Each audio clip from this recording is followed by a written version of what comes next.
দানবের তাণ্ডবে নরকে পাতালে আয়নার When fly you know why cause the man তাণ্ডব Ready কিং খান ঢালিউড কিং সুপারস্টার থেকে মেগাস্টার বলছি শাকিব খান ওরফে মাসুদ রানার কথা শাকিব খানকে চেনেন না এমন বাঙালি খুঁজে পাওয়া এ সময়ে দুরূহ ব্যাপার কিন্তু কেমন ছিল তার মিডিয়ার জগতের শুরুর দিকের এই পথ চলা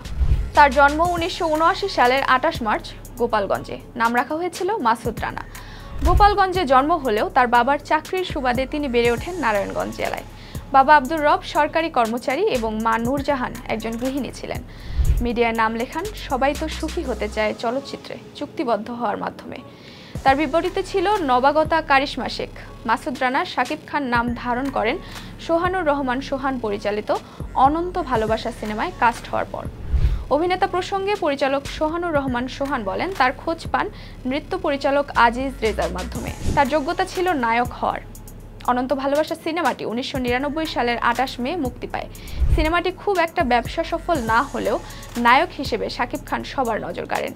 এরপরেই 2000 সালে ইস্পাহানি আরিফ জাহান পরিচালিত গোলাম সিনেমায় শীর্ষ অভিনেত্রী শাবনূরের সাথে চুক্তিবদ্ধ হন শাকিব খান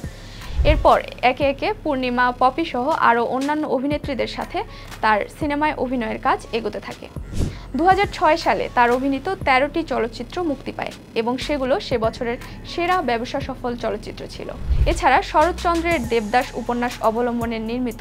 দেবদাস সিনেমায়ও অভিনয় করেন 2011 সালে বাংলাদেশ চলচ্চিত্র শিল্পী সমিতির দ্বিবার্ষিক নির্বাচনে জয় পেয়ে সভাপতি হিসেবে দায়িত্ব পালন করেন 2014 সালে প্রতিষ্ঠা করেন নিজস্ব প্রযোজনা সংস্থা এসকে ফিল্মস শাকিব খান অভিনীত সিনেমা এখনও দর্শক মহলে পুরনো দিনের মতোই সমাদৃত ও ব্যবসা সফল বর্তমানে তিনি বাংলাদেশি ফিল্ম ইন্ডাস্ট্রির মেগাস্টার হিসেবেই খ্যাত এতক্ষণ সাথে ছিলাম নুসরাত জাহান জেরিন ফেস দ্য পিপলের সাথে থাকার জন্য ধন্যবাদ ঈদ মোবারক